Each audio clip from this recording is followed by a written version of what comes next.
ప్రధాన స్టేషన్లపై ఒత్తిడి తగ్గించేందుకు చర్లపల్లి రైల్వే టెర్మినల్ను ప్రారంభించింది సెంట్రల్ రైల్వే. అయితే చర్లపల్లిలో సెంట్రల్ రైల్వే ప్రణాళిక లోపంతో రోడ్డుపై వెళ్లే ప్రయాణికులు ఇబ్బంది పడుతున్న పరిస్థితి ఉంది. ఒకవైపు సికింద్రాబాద్ రైల్వే అభివృద్ధి పనుల్లో భాగంగా కొన్ని ప్లాట్ఫామ్లు మూసివేయడం జరిగింది. కొన్ని రైళ్లను చర్లపల్లికి మళ్లించడంతో ప్రయాణికులు తీవ్ర అస్వస్థతలు ఎదుర్కొంటున్నారు. ప్రయాణికుల ఇబ్బందులపై పూర్తి డీటెయిల్స్ చర్లపల్లి రైల్వే స్టేషన్ నుంచి ఐన్యూస్ ప్రతినిధి లహరి అందిస్తారు. చర్లపల్లిలో దక్షిణ మధ్య రైల్వే ప్రణాళిక లోపంతో ప్రజలు ప్రయాణికులు నిత్యం అవస్థలు పడుతున్నటువంటి పరిస్థితి. చర్లపల్లి రైల్వే టర్మినల్ ఎంతో ఆకర్షణీయంగా అత్యద్భుతంగా ఎయిర్పోర్టు తరహాలో కూడా మనకు రైల్వే స్టేషన్ రూపుదిద్దడం జరిగింది. ప్రధాని మంత్రి నరేంద్ర మోదీ కూడా వర్చువల్గా ప్రారంభించడం. ఎందుకంటే ఇప్పటికే నాంపల్లి, సికింద్రాబాద్ అలాగే కాచిగూడ స్టేషన్లు ప్రధాన స్టేషన్లు అయినటువంటి ఈ 3 స్టేషన్లపై కూడా పలు రైళ్ల రాకపోకలు కూడా ఒత్తిడి తగ్గించేందుకు చర్లపల్లి రైల్వే టర్మినల్ కూడా రూపుదిద్దడం జరిగింది. సో ఇందులో భాగంగా అక్కడ పలు రైళ్లు కూడా అక్కడ నుంచి వేరే వేరే ప్లేసెస్కి కూడా రాకపోకలు కొనసాగిస్తున్నారు. కానీ ప్రజలు మాత్రం అక్కడికి స్టేషన్కి చేరుకోవడానికి ఎన్నో అవస్థలు పడుతున్నారు. ట్రాన్స్పోర్ట్కి సంబంధించినటువంటి ఇష్యూస్కి చాలా వరకు కూడా వాళ్ళు ఆగ్రహం వ్యక్తం చేస్తున్నటువంటి సిచ్యువేషన్ కనిపిస్తుంది. సో ఈ విధంగా ఒకటైతే ఇప్పుడు ప్రజెంట్ సికింద్రాబాద్ రైల్వే స్టేషన్ కూడా మనకు 100 ఏళ్ల చరిత్ర కలిగినటువంటి సికింద్రాబాద్ రైల్వే స్టేషన్ కూడా అంటే రూపుదిద్దుకోవడానికి అంటే అభివృద్ధి పనులు కూడా కొనసాగుతున్నాయి. అంటే ఎంతో చరిత్ర కలిగినటువంటి ఈ సికింద్రాబాద్ రైల్వే స్టేషన్ కూడా ఒక అభివృద్ధి పదంలో భాగంగా ప్రజెంట్గా 100 రోజుల పాటు కూడా 6 ప్లాట్ఫామ్స్ కూడా క్లోజ్ చేశారు. ఈ పలు రైళ్లను కూడా చర్లపల్లి నుంచి పలు రైళ్ల మళ్లింపులు కూడా కొనసాగించడం జరుగుతుంది.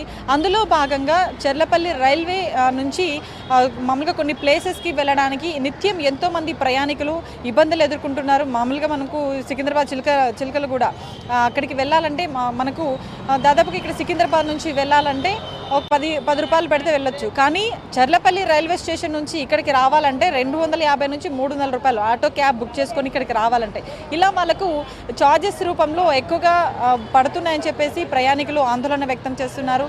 అదేవిధంగా మనకు వరంగల్ కావచ్చు, భువనగిరి కావచ్చు, అలాగే కొంతమంది ఆదిలాబాద్ నుంచి వచ్చినటువంటి ప్రయాణికులు కావచ్చు, నిత్యం ఎంతోమంది ప్రయాణం చేయడానికి చర్లపల్లి టర్మినల్ నుంచి వాళ్ళ గమ్యాన్ని చేరుకోవడానికి ఎంతోమంది ఇబ్బంది పడుతున్నటువంటి సిచ్యువేషన్. ఇటు ఆటోలు క్యాబ్లు బుక్ చేసుకోవాలంటే ఇటు గచ్చిబౌలి, మాదాపూర్, బంజారా హిల్స్ అటువైపు నుంచి చర్లపల్లికి వెళ్ళాలంటే క్యాబ్స్ ఆటోలోకి వెళ్ళాలంటే 1000 రూపాయలు 1200 దాకా కూడా ఛార్జెస్ పెట్టుకొని మరీ వెళ్లాల్సి వస్తుందని కొంతమంది చెప్తున్నారు. సో దక్షిణ మధ్య రైల్వే ఏర్పాటు చేసినటువంటి రైల్వే టర్మినల్ ఏదైతే చర్లపల్లి ఉంటుందో అది అత్యాధునికంగా రూపుదిద్దడం జరిగింది. ఎన్నో రైళ్లను కూడా అక్కడ ప్లాట్ఫామ్స్ కావచ్చు, అక్కడ వే ఆఫ్ మొత్తం కూడా ఒక ఎయిర్పోర్ట్ తరహాలో కూడా రూపుదిద్దడం జరిగింది. కానీ స్టేషన్ని చూడడానికి ఎంత అత్యద్భుతంగా ఆకర్షణీయంగా ఉంటుందో ఆ వెసులుబాటు మాత్రం ప్రజలకు లేదు, సౌకర్యవంతంగా లేదు. ఆ టర్మినల్కి వెళ్ళాలంటే చాలా వరకు కూడా కొంత దూర ప్రయాణం అనేది చేయాల్సి ఉంటుంది. వేరే వేరే ప్లేసెస్కి వెళ్ళాలంటే కూడా చాలా ఇబ్బందులు ఎదుర్కొంటున్నాము. ఇప్పటికే కృష్ణా ఎక్స్ప్రెస్కి నుంచి రావాలంటే ప్రజలు చాలా వరకు కూడా కొన్ని ఛార్జెస్ పెట్టుకోవాల్సి వస్తుంది. వేరే వేరే ప్లేసెస్కి వెళ్ళాలంటే ఇది ఇప్పటికే ప్రయాణికులతో పాటు ఇటు ఎంపీలు కొంతమంది కూడా దక్షిణ మధ్య రైల్వే అధికారులను కూడా కలవడం జరిగింది. సో మొత్తం కూడా టర్మినల్ రూపుదిద్దారు. కానీ అక్కడ నుంచి వచ్చేటువంటి పలు రైళ్లను కూడా మార్గాలను చేంజ్ చేయాలని కూడా వాళ్ళు విజ్ఞప్తి చేయడం జరిగింది. సో ఇదే విధంగా గత కొన్ని రోజుల నుంచి కూడా అంటే రైల్వే టర్మినల్కి ఇప్పటికే కొన్ని 18 పైగానే కొన్ని రైళ్లను మళ్లింపులు చేయడం జరిగింది. ఆ మళ్లింపుల కార్యక్రమంలో భాగంగా కొంతమంది ప్రయాణికులు ఏవైతే ఎక్స్ప్రెస్లు ఉంటాయో ఎక్కడెక్కడైతే ప్రయాణం చేస్తూ ఉంటారో వాళ్ళు మాత్రం నిత్యం అవస్థలు పడుతూనే ఉన్నారని చెప్పుకోవచ్చు.